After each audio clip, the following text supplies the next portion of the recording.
दोस्तों Vivo V60 smartphone को हम कंपेयर करेंगे Oppo Reno 14 स्मार्टफोन के साथ में। और सबसे पहले हम बात करेंगे दोनों स्मार्टफोन्स की डिस्प्ले की। तो भाई Vivo V60 के अंदर हमें 6.77 इंचेस की 1.5 के रेजोल्यूशन वाली क्वाड कर्व्ड एमोलेड डिस्प्ले दी गई है, जो कि 120 हर्ट्ज के रिफ्रेश रेट को सपोर्ट करती है।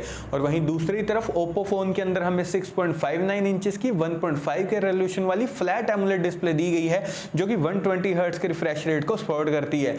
यानी कि दोस्तों डिस्प्ले यहाँ पर भाई कंटेंट वॉचिंग के हिसाब से दोनों स्मार्टफोन्स की एकदम बढ़िया वाली है, क्योंकि दोनों फोन्स के अंदर हमें 1.5 के रेजोल्यूशन वाली डिस्प्ले मिल रही है। एकदम अच्छी वाली कंटेंट वॉचिंग आप कर पाएंगे, कोई भी दिक्कत नहीं आएगी। लेकिन दोस्तों अगर आपको फ्लैट डिस्प्ले के हिसाब से फोन चाहिए तब आप ओप्पो की तरफ जाइए, और वहीं दूसरी तरफ अगर आपको क्वाड कर्व्ड एमोलेड डिस्प्ले के हिसाब से फोन चाहिए तब आप यहां पर भाई वीवो की तरफ ही जरूर से जाइए।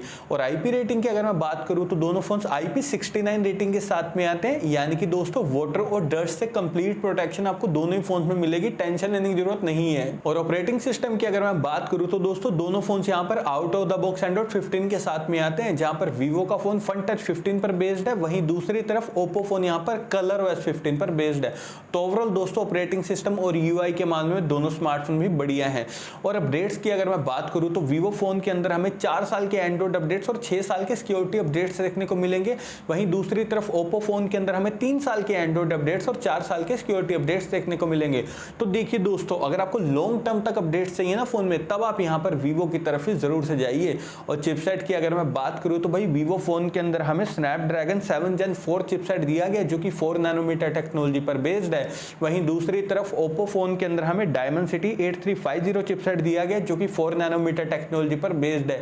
देखिए दोस्तों ये जो दोनों चिपसेट है ना भाई, डे टू डे परफॉर्मेंस के मामले में एकदम बढ़िया है। और गेमिंग की अगर मैं बात करूं तो दोनों फोन्स के साथ में आप भाई अच्छी गेमिंग कर पाएंगे, टेंशन लेने की जरूरत नहीं है दोस्तों। लेकिन एक बात का दोस्तों ध्यान रखना, ये दोनों फोन्स हैवी गेमर्स को टारगेट नहीं कर रहे भाई, ये डिसेंट गेमिंग करवाएंगे। लेकिन हैवी गेमिंग करनी है तब आप Vivo T4 Ultra या OnePlus 13R की तरफ जाना, ये ध्यान रखना है इस बात का। और एंटूडू स्कोर यहाँ पर वीवो फोन का आता है 10,70,000 के करीब, और वहीं दूसरी तरफ ओप्पो फोन का आता है 13 लाख के करीब। और स्टोरेज की अगर मैं बात करूं तो भाई वीवो फोन के अंदर हमें UFS 2.2 वाली स्टोरेज दी गई है, जो कि LPDDR4X रैम को सपोर्ट करती है। पता नहीं है कब लेटेस्ट स्टोरेज और रैम सपोर्ट देंगे, हमें वीवो फोन के अंदर समझ ही नहीं आ रहा भाई।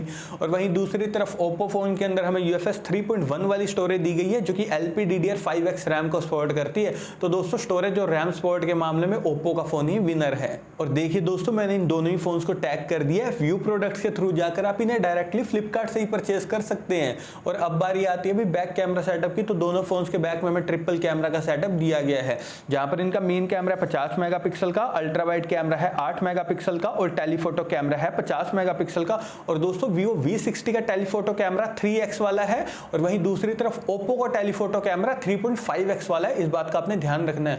और भाई अगर मैं बात करूं डिटेलिंग की, तो भाई अभी आप स्क्रीन के ऊपर ओप्पो फोन के कैमरा सैंपल्स देख रहे हैं कि यहाँ पर इसके मेन कैमरा ने डिटेलिंग को काफी बढ़िया तरीके से कैप्चर किया है दोस्तों। चाहे आप इसके कैमरा सैंपल्स में एज डिटेक्शन देख लीजिए, डायनामिक रेंज देख लीजिए, या फिर पोर्ट्रेट शॉट, भाई सभी मामलों में यहाँ पर ओप्पो का जो बैक कैमरा सेटअप है ना काफी ज्यादा बढ़िया है भाई, काफी ज्यादा इंप्रूवमेंट के साथ में आया इस बार ओप्पो का फोन, काफी बढ़िया बात है।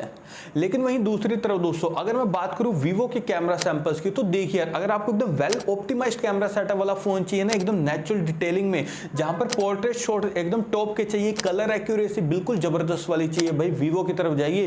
क्योंकि दोस्तों जिसका मेन कैमरा ना 50 मेगापिक्सल का, भाई सही में यार एकदम नेक्स्ट लेवल डिटेलिंग के साथ में आपकी फोटोज क्लिक कर देगा।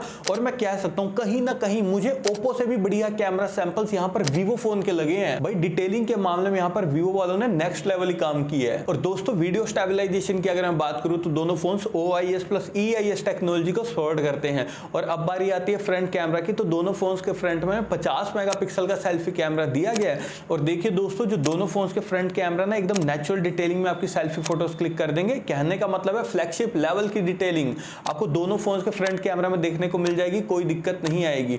और मैक्सिमम वीडियो रिकॉर्डिंग आप दोनों फोन्स के फ्रंट और बैक कैमरा से 4K तक कर सकते हैं, जो कि काफी अच्छी बात है। और बैटरी डिपार्टमेंट की अगर मैं बात करूं तो दोस्तों Vivo फोन के अंदर हमें 6500 mAh की भाई बड़ी बैटरी दी गई है, जो कि 90 वोल्ट की फास्ट चार्जिंग को सपोर्ट करती है। वहीं दूसरी तरफ ओप्पो फोन के अंदर हमें 6000 mAh की बैटरी दी गई है, जो कि 80 वॉट की फास्ट चार्जिंग को सपोर्ट करती है। तो देखिए दोस्तों, अगर आपको बड़ी बैटरी चाहिए ना फोन में, 1.5 दिन से भी ज्यादा का बैटरी बैकअप चाहिए, तब आप यहाँ पर भाई वीवो की तरफ ही जरूर से जाइए। और नेटवर्क कनेक्टिविटी के लिए दोनों फोन ट्रूली 5G कनेक्टिविटी के साथ में आते हैं, लेकिन 3.5 mm जैक हमें दोनों फोन्स में किसी में भी नहीं दिए गए।